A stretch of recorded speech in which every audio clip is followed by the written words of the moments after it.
سورہ نحل کا آخری رکوع اور اس میں بظاہر چند آیات ہیں، لیکن جو سبجیکٹ اس میں رکھا گیا ہے بالکل سمندر کو کوزے میں بند کیا گیا ہے۔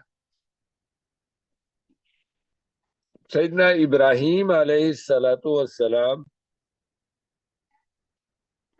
اور نبی کریم صلی اللہ علیہ وآلہ وسلم بطور نبی آخر، ان کے درمیان تقریباً 3000 سال کا فاصلہ ہے، معلوم تاریخ کے مورخین کے اندازوں کے مطابق۔ سیدنا ابراہیم علیہ السلام کا زمانہ اور پھر نبی آخر علیہ السلام کے زمانے میں 3000 سال کا فاصلہ ہے، لیکن اللہ مالک الملک نے کچھ اس طرح سے زمینی حقائق کا انتظام فرمایا کہ سیدنا ابراہیم علیہ السلام کی جو شروعات تھی مکہ کی فی وادی غیر ذی زرع میں، اس کی حفاظت کچھ اس طرح سے فرمائی کہ 3000 سال اس آغاز کو جو سیدنا ابراہیم علیہ السلام کے زمانے سے یہاں پہ ہوا، یعنی تعمیر خانہ کعبہ اور پھر اس کی پروٹیکشن 3000 سال تک، اور پھر اس میں جو ادا کیے گئے مناسک ہیں حج کے اور عبادات خداوندی کے، اور جو دین وہاں پہ عملاً پریکٹیکل کیا گیا اس وقت، اس کی باقیات کو اسی قدیم پیٹرن پہ برقرار رکھا گیا 3000 سال تک۔ یہ بہت بڑا میریکل ہے جو تاریخ میں ڈسکس نہیں کیا گیا، اس پہ ریسرچ نہیں کی گئی،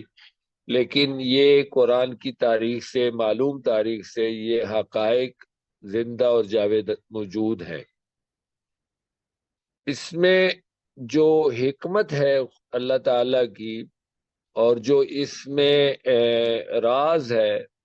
وہ قرآن کریم کے مطالعے سے، غور و فکر سے اس کا کچھ نہ کچھ حصہ عطا ہو جاتا ہے اگر غور و فکر کیا جائے اور اس کمبینیشن کو سمجھنے کی کوشش کی جائے کہ اللہ پاک نے 3000 سال تک اس کلچر کی حفاظت فرمائی اور اس کو اسی اپنے قدیم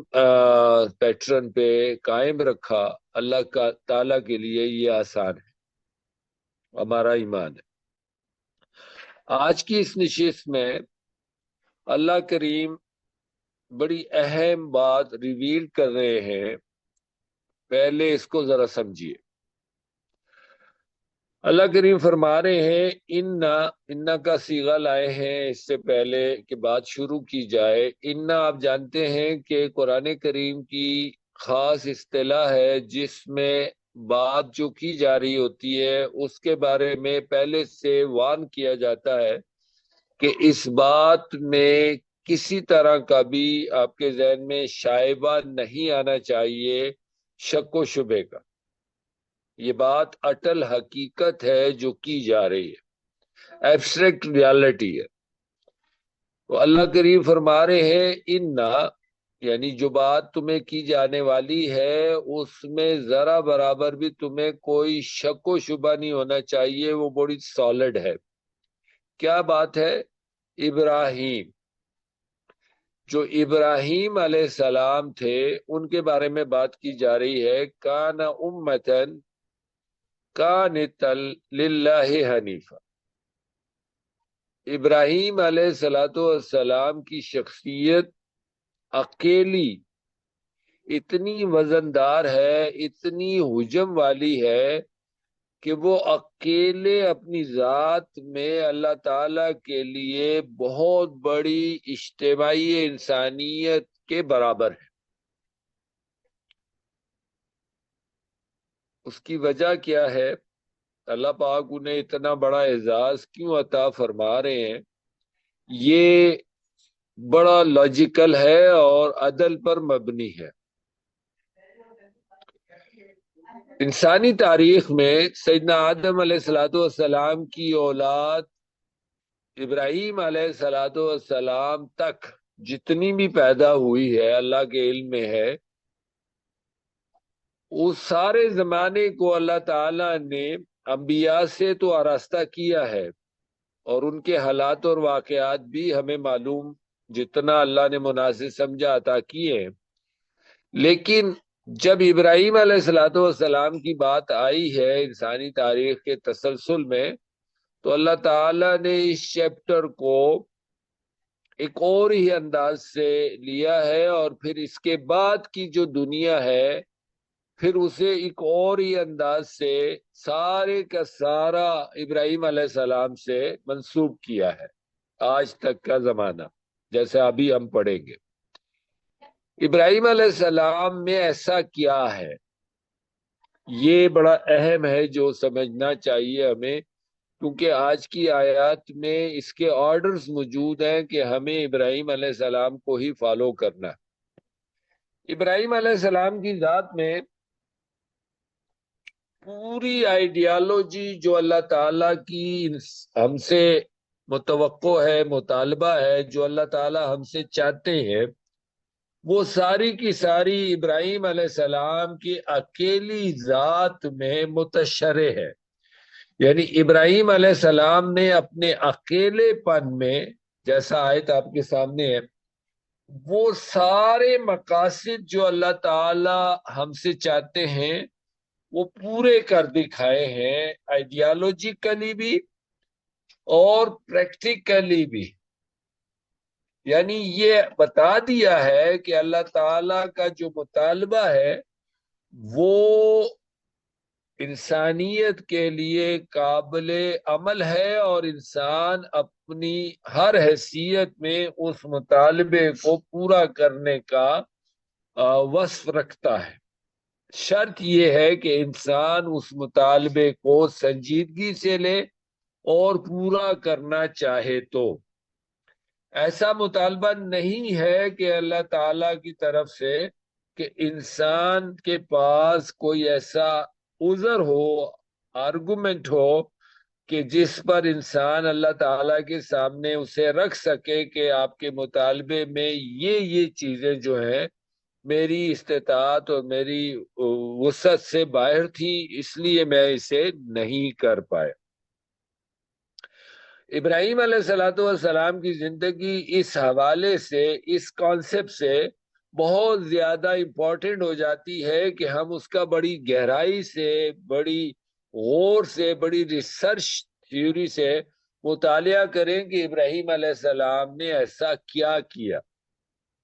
تو ہم دیکھتے ہیں قرآن ہمیں جتنی گائیڈنس دیتا ہے ابراہیم علیہ السلام کے بارے میں، ظاہر ہے وہ زیادہ اور پوری طرح اتھینٹک ہے بنسبت دیگر ذرائعوں کے۔ ابراہیم علیہ السلام سب سے پہلے بغیر وحی کے سہارے کے، کانٹیکٹ کے، اپنی ذاتی حیثیت میں انسانی اپروچ پر، یعنی جو انسان کو اللہ تعالی نے عقل و شعور کے ٹول دیے ہیں، سینسز دیے ہیں، سوچنے سمجھنے کی صلاحیت دی ہے، قرآن ہمیں ابراہیم علیہ السلام کا سب سے پہلے وہ روپ بتلاتا ہے کہ ابراہیم علیہ السلام اپنے ذاتی اور خالص انسانی لیول پر اللہ کی عطا کردہ اس ٹول پر، ان سینسز کی، ان شعوری ٹولز کے ذریعے سے اپنے شعور کی عمر میں، جب وہ شعور میں آتے ہیں تو وہ مشاہدے کو بنیاد بنا کر اپنے مالک اور خالق کی تلاش کرتے ہیں۔ اس وقت جتنے ذرائع انسان نے اختیار کیے ہوئے تھے اپنے خالق کے بارے میں، جتنے تصورات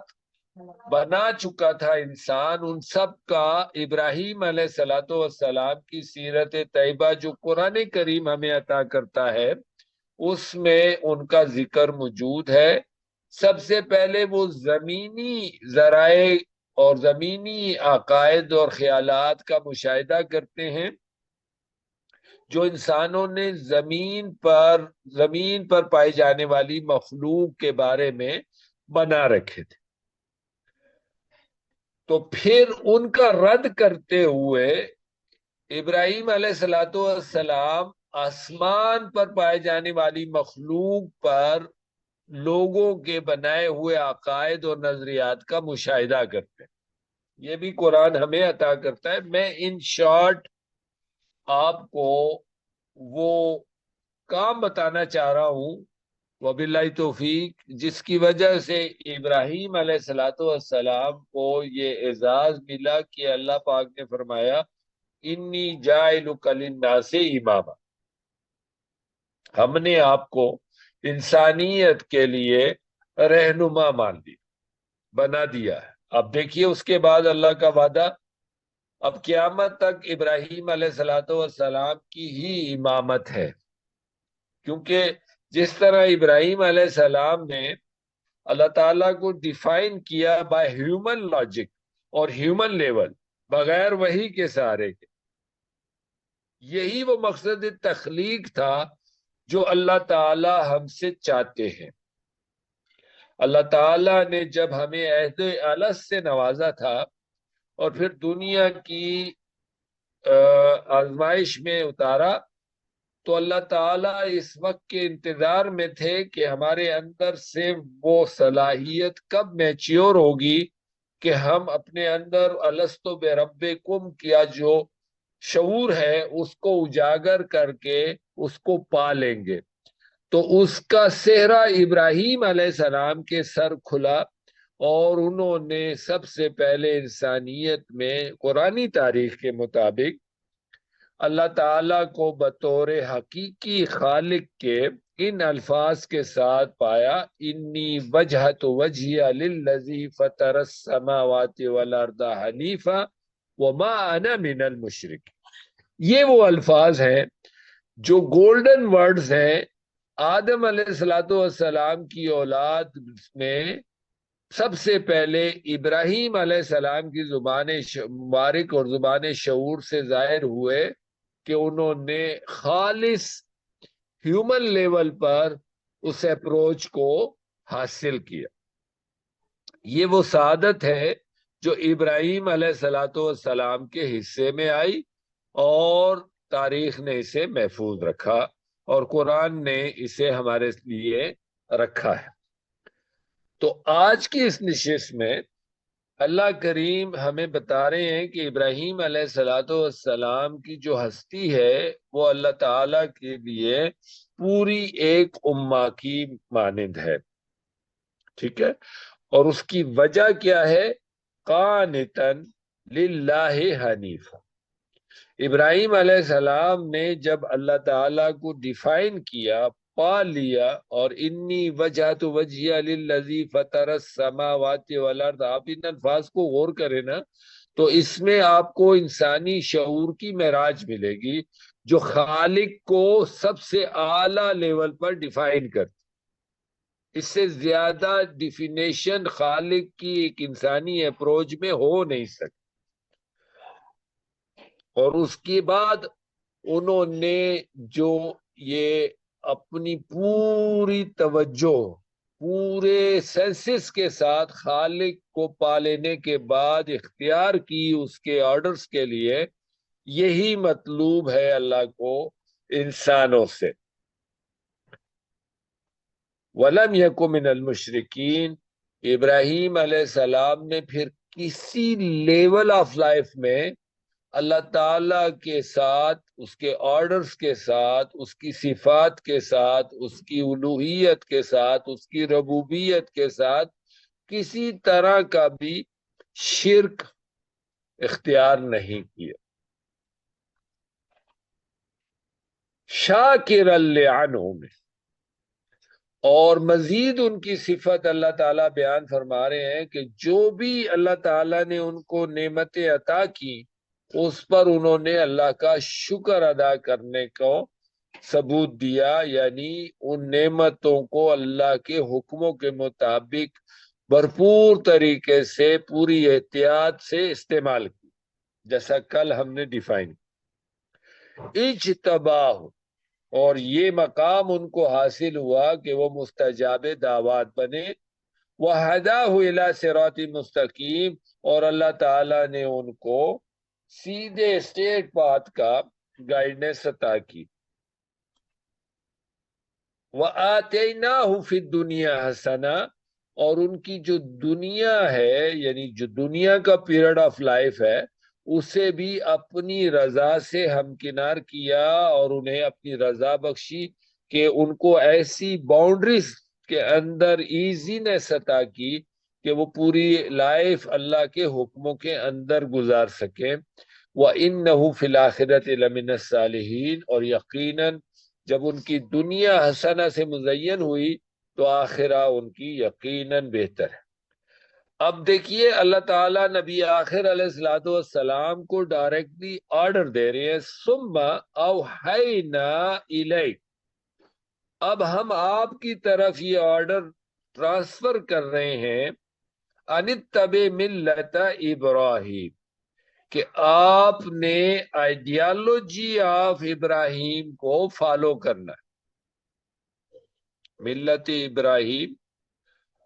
آئیڈیالوجی آف ابراہیم جو ہے اسے من و ان فالو کرنا ہے، یعنی پوری اسی طرح حنیفہ جس طرح انہوں نے اللہ کو لیا بطور الہ کے،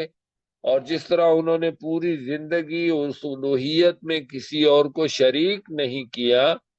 بالکل اسی طرح آپ نے بھی کرنا ہے۔ یہی مراد الہیہ ہے۔ اللہ تعالیٰ یہی بات ہمیں بتاتے ہیں، جس کا اگر آپ ایک ویژن دیکھنا چاہیں تو اس آیت سے میں دیکھ سکتے ہیں کہ افرأیت من اتبع الہہ ہوا، یعنی اللہ تعالیٰ اتنا بھی پسند نہیں کرتے اپنی الوہیت میں کہ کوئی شخص اپنی ذاتی خواہش کو بھی اللہ کے حکم کے سامنے کھڑا کر، اسے بھی شرک فی الالوہیت کا ایک خاص لیول دیا جاتا ہے۔ انما جعل السبت علی الذین اختلفوا فیہ، اس میں یہودیوں کی ایک بات شامل کی گئی جو دین ابراہیم سے وابستہ ہے، کہ ہفتے کا جو دن ہے جس کے لیے چھٹی کے آرڈرز ہیں ان کے ہاں، اور جو ان کے لیے آزمائش بنا بعض قبیلوں کے لیے، اللہ تعالیٰ کہتے ہیں کہ اب یہ اس میں اختلاف کا شکار ہے، لیکن ان کے اختلافات اس قدر شدید ہیں کہ اب وہ قیامت کے دن ہی متشرع ہوں گے۔ دنیا میں کوئی ذریعہ نہیں چھوڑا انہوں نے کہ وہ اس اختلافات کو مٹا سکیں۔ ادعو الی سبیل ربک بالحکمہ، نبی آخر علیہ الصلوۃ والسلام سے کہا جا رہا ہے کہ ان لوگوں سے، چونکہ دین ایک ہے، کتاب ایک ہے، نظریہ ایک ہے، توحید ایک ہے، آخرہ کی فکر ایک ہے، تو ان کو اچھے حکیمانہ انداز سے، انتہائی انٹلیکچل لیول سے کانٹیکٹ کیا جائے، نصیحت کا انداز اپنایا جائے اور بہترین لاجک اختیار کی جائے ان سے بات کرتے ہو۔ ان ربک هو اعلم من ضل عن سبیلہ وهو اعلم بالمہتدین، اور ریزلٹس جو ہے وہ اللہ پہ چھوڑ دیے جائیں۔ وَإِنْ عَاقَبْتُمْ فَعَاقِبُوا بِمِثْلِ مَا عُوقِبْتُمْ بِهِ، اور اگر یہ آپ کو ٹارچر کرتے ہیں تو آپ اپنا دفاع کریں، اور اگر صبر کریں تو بہتر۔ وَاصْبِرْ وَمَا صَبْرُكَ إِلَّا بِاللَّهِ، اور آپ کا صبر اللہ ہی کے لیے ہونا چاہیے۔ وَلَا تَحْزَنْ عَلَيْهِمْ وَلَا تَكُ فِي ضَيْقٍ مِّمَّا يَمْكُرُونَ، ان کے ابیوز پر آپ کو ٹینس نہیں ہونا چاہیے۔ ان اللہ مع الذین اتقوا، آپ احتیاط کریں کیونکہ اللہ کا ساتھ تقوی کے ساتھ ہے اور احسان کے ساتھ ہے۔ عزیزان محترم، یہاں پہ سورہ النحل مکمل ہوتی ہے اور میں نے باقی کی بات کو بڑا شارٹ کر دیا۔ بس بنیادی جو بات تھی وہ آپ تک پہنچانا تھی کہ سیدنا ابراہیم علیہ الصلوۃ والسلام اور ان کی زندگی، جس طرح انہوں نے اکیلے اپنے اللہ کو پایا اور پھر اکیلے ہی اپنے معاشرے کے سامنے قیام کیا، اور پھر اکیلے ہی مہاجر ہوئے، اور پھر اب تمام معاشروں سے نکالے جاتے رہے، بابل کے شہر سے آغاز کیا اور مکہ کی وادی غیر ذی زرعین، یہ 2000 میل کا فاصلہ ہے، اور اس میں سیدنا ابراہیم علیہ السلام کی پوری 80 سال گزرے ہیں اس مہاجرت میں، اور یہ مختلف معاشروں سے نکالے جاتے رہے ہیں، اور یہ آخر کار یہاں پر آ کر انہوں نے اللہ سے استدعا کی کہ اب یہ نو مین لینڈ مجھے عطا کر دی جائے تاکہ میں یہاں پر تمکن اختیار کر سکوں۔ اللہ نے ان کی دعا سنی اور انہیں تمکن دیا۔ بہرحال پھر کسی موقع پر مزید ڈیٹیل کے ساتھ سیدنا ابراہیم کی زندگی کو دیکھیں گے۔ مقصد اس میں جو نقطہ لینا ہے کہ ہر شخص جو اس لیول آف نالج کو پالے تو قیام فی الدین کر سکتا ہے، اور بغیر کسی انتظار کے وہ اللہ تعالیٰ کے دین کے لیے اللہ کے سامنے انی وجہ تو وجہ للذی فطر السماوات والارض حنیفہ کا نعرہ لگا سکتا ہے اور اپنی آخرہ کو محفوظ کر سکتا ہے۔ ہمارے ہاں بہت سارے ایسے آرگو پائے جاتے ہیں کہ جی ہم دین کی بہت ساری باتوں کو بغیر کمیونٹی کے نہیں اپلائی کر سکتے، یا بغیر سوسائٹی کے نہیں کر سکتے، یا اس طرح کی بہت ساری بحثیں ہیں جو بہت سارے لوگوں نے پھیلائی ہوئی ہیں۔ ابراہیم علیہ السلام کی ذات میں اگر آ جائیں تو ایسی کسی بحث سے ہمیں واسطہ نہیں پڑتا، بس وہ اکیلے بات کو سمجھے، اپنے معاشرے کے سامنے کھڑے ہوئے، معاشروں نے اٹھا کر انہیں آگ میں جلا دیا، خلاص انہوں نے آگ میں جل جانا قبول کیا، لیکن آئیڈیالوجی پہ کوئی کمپرومائز نہیں کی۔ آگے اللہ نے ان کو بچا کے ان سے کام لینا تھا تو ٹھیک ہے، اصحاب الاخدود کو نہیں بچایا اللہ تعالیٰ نے، اور اصحاب الاخدود آگ میں جل گئے، سیم اسی پیٹرن پر۔ اصحاب کاف جا کے غار میں سو گئے، سیم اسی پیٹرن پر۔ یہی ہمیں دین کی ایکسپلینیشن قرآن دیتا ہے کہ تم جب بھی سمجھ جاؤ اقامت کرو، اور اقامت کے نتیجے کو برداشت کرتے ہوئے افہم ماتا و قتلا، اگر تم مر جاؤ یا مارے جاؤ تو تمہیں فقط وقع اجر اللہ، تم نے تو جانا ہے دنیا سے۔ نظریے پہ کمپرومائز نہیں ہے، کوئی مصلحت نہیں ہے، آئیڈیالوجی پہ کوئی سودا نہیں۔ یہی بات ابراہیم علیہ السلام کی ذات سے متشرع ہے، اور یہی دین ابراہیم اللہ کو پسند ہے، اور یہی بات نبی کریم صلی اللہ علیہ وسلم کی ذات سے متشرع ہے کہ آپ نے